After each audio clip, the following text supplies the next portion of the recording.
Hello YouTube, Mike Barnes here with AvlGtr, and I'm going to go through some modulation effects that were used on a lot of popular recordings and still are.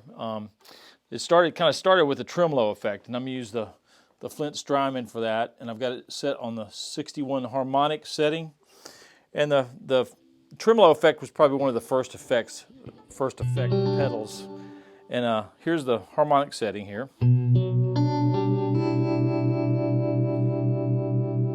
And you can hear that kind of the pitch modulation on that particular type of tremolo. I'm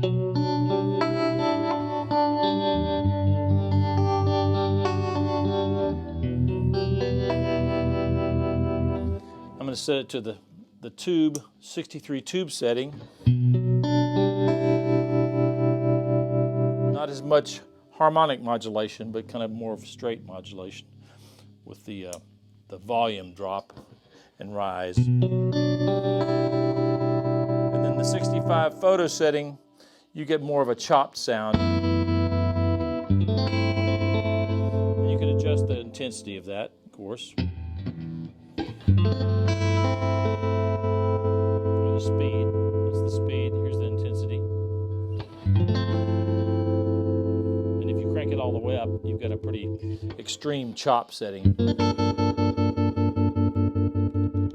And I'll go back through the other settings with that chop setting, or with the intensity all the way up.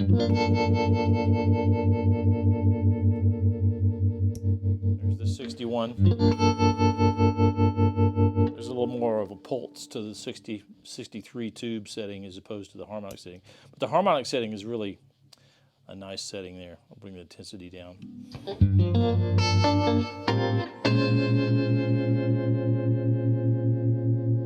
So tremolo was one of the first effects. That was in 1941 that the tremolo pedal kind of came out into existence, and then they started putting it on a lot of the Fender amps and a lot of the standard amps that were coming out in that era in the late 40s and 50s. And then the next effect we have in line is the kind of a Leslie simulator. This is a roto machine by Line 6.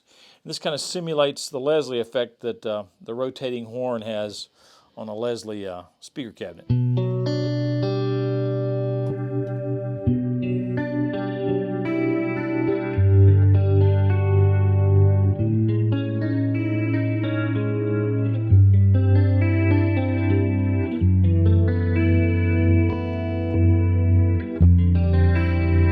Press it lightly, it'll slowly start to speed up.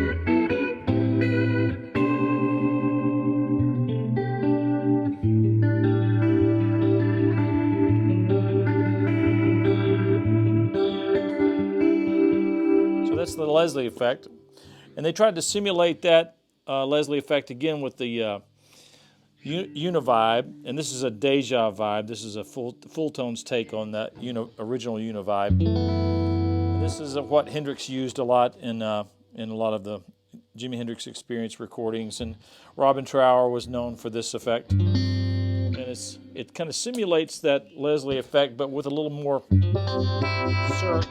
more of a syrupy sound to it, and a pulsing effect. Slow it down a little bit. You hear it less when you slow the speed down.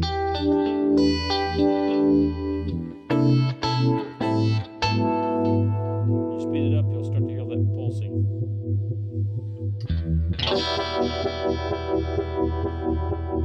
Dave Gilmour used it a lot too.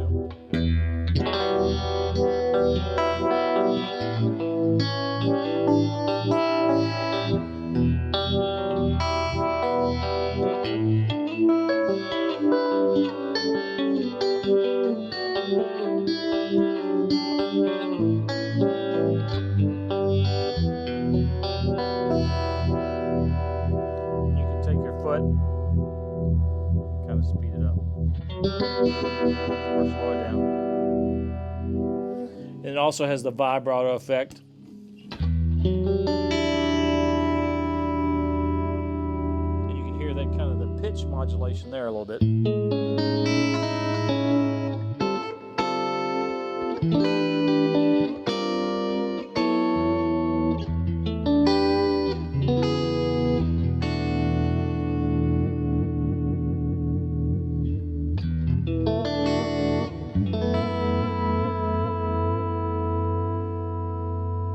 With the intensity all the way up in the vintage setting. I'm going to flip it to the modern setting and go back to the chorus. Here's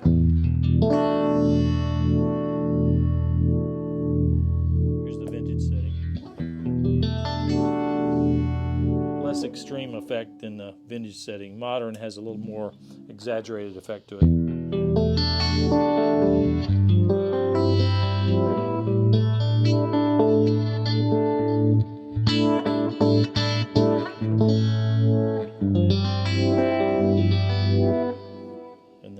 Vibrato, modern.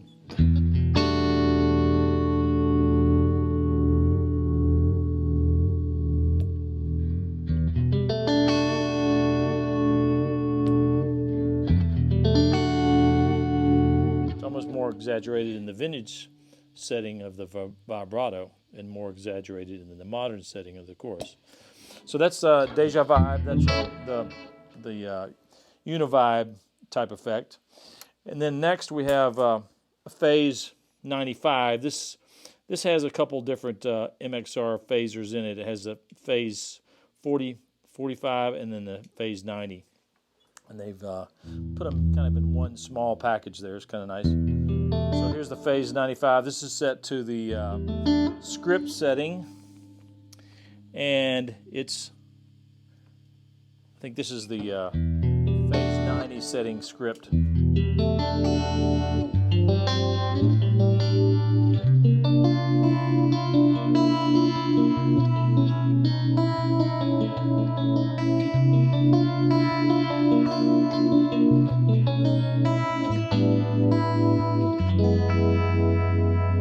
course, I added this a bigger knob so I can move it with my foot if I need to.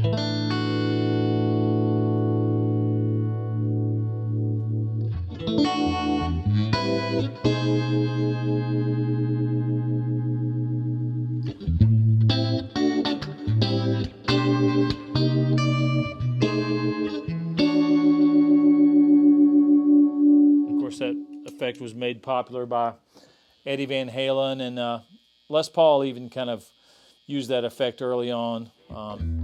The very first version of that was the PS1 Maestro, and that was an early version. And then in the early 70s, MXR came out with their version that was a phase 90, and you can hear that effect on a lot of different recordings.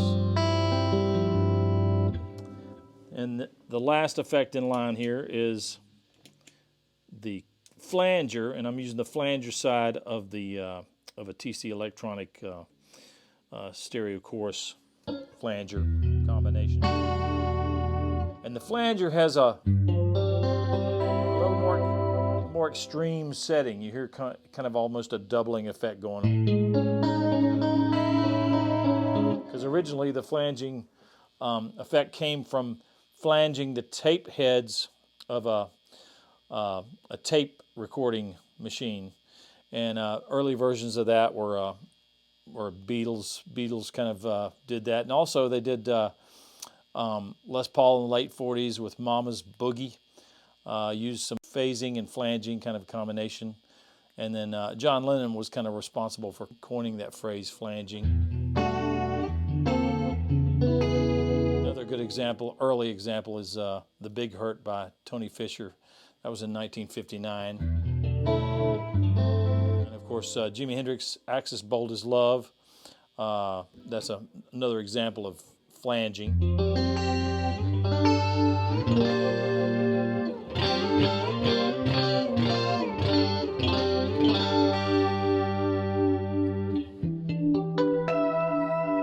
If you set the settings really extreme, you get a very wobbly, almost jet plane sound, you know.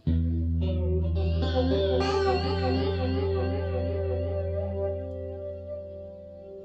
can really hear it there.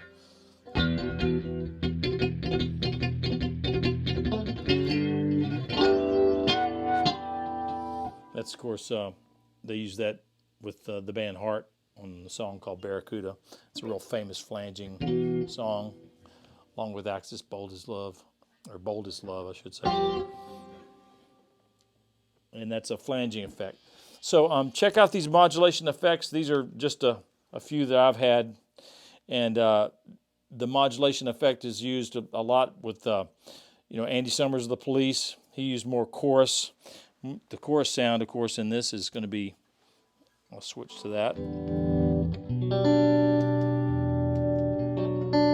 It's not as extreme of effect as the flanger.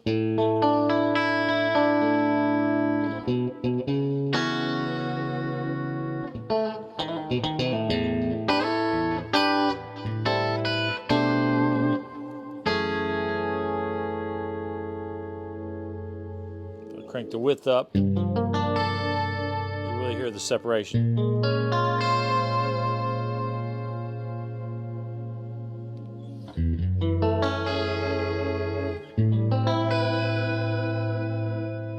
Slow the speed down.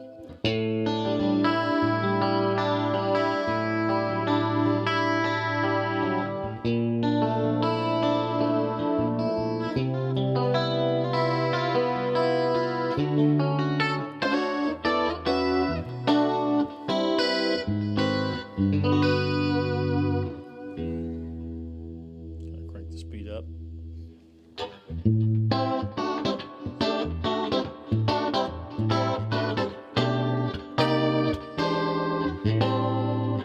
Right, that's almost a kind of a simulation of a fast Leslie effect using a chorus. And you can do that with flange too. Kind of reduce the width. And just there's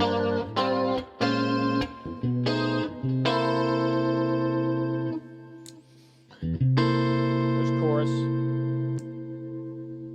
There's flanger.